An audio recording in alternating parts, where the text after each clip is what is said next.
What, that I can remember it?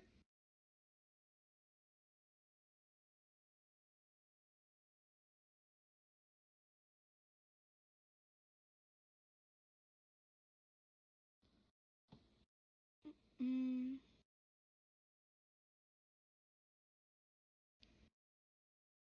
okay. Um, I could try to explain what a bond line structure is, but anybody trying to understand what's going on here should already know what a bond line structure is. Because you don't get to this level of organic chemistry without learning that. That's week 1 organic. So styrofoam is a benzene ring, which is this thing with the hexagon with the lines, the double bonds. With this coming off and repeating for a very I hit a wall for a very long chain. And the first step of the synthesis is with heat, you make this bond flip in on itself. This bond is the same as this bond, by the way. So this bond flips in, turning into a double bond. So the next step is you take this double bond that you've created and you add bromine across it. One on here, one on here. Think of it as the 2 electrons flipping off to either side, and 1 electron from each of these bromines from the bond that is connecting them coming in to react with the electrons that are on here. That's not exactly how it happens, but it's easier to explain. The next step is some radical chemistry that I don't remember how to explain, but the gist is that both of these bonds flip down, and it is an elimination that produces 2 hydrogen bromines and a triple bond. After that, you add hydrogen bromide and some type of peroxide. Hydrogen peroxide probably would be ideal. This produces conditions that will add a hydrogen here and a bromine here. And more specifically, what this does is normally the bromine would get added here because it's more substituted. But because this is here, the bromine gets added on the less substituted end. The next step is this magnesium comes in and bonds between these and forms something called a Grignard reagent. I'm going to grab this for explanatory purposes. Actually, I'm going to grab this since this is the color that signifies reactions. This is actually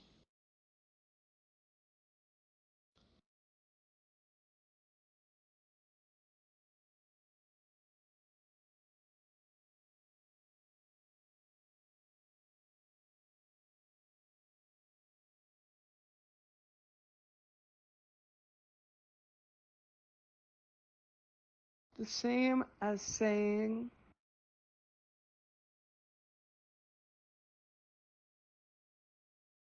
this because carbon and magnesium have such different electronegativities that it's basically an ionic bond. And carbon really doesn't like holding a negative charge.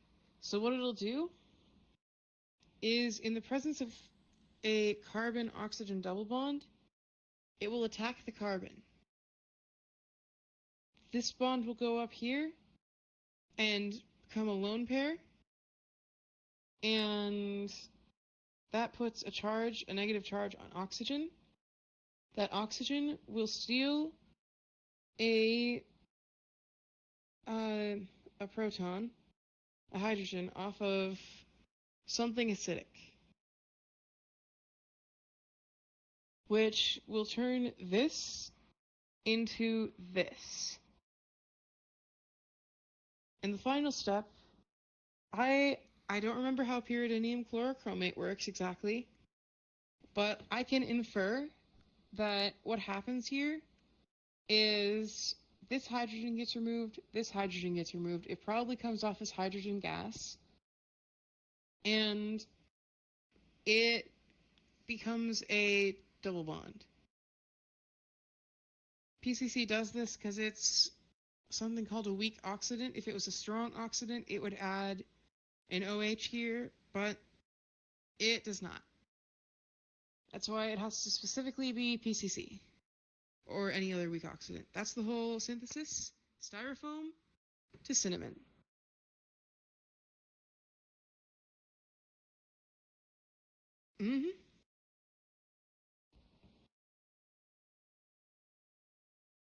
Side note, Grignard is my favorite reaction. Grignard. Grignard is really neat because it's hard to form new carbon-carbon bonds. And this basically means that if you have a carbon double bonded to an oxygen, you can add new carbon-carbons wherever you want. As long as you can produce this condition. Also, I think it's really funny that the thing that you add is formaldehyde, of all things. You could literally, you're making cinnamon cookies out of styrofoam and laundry detergent.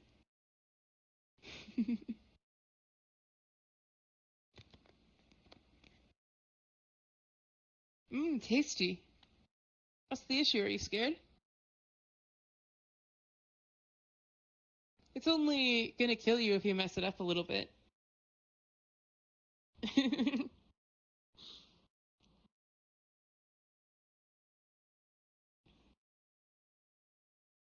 Oh god, from last Thursday till this Thursday, every single meal I had was Pop-Tarts. Oh my god, you don't know what a Pop-Tart is? Look it up. It's like a pastry thing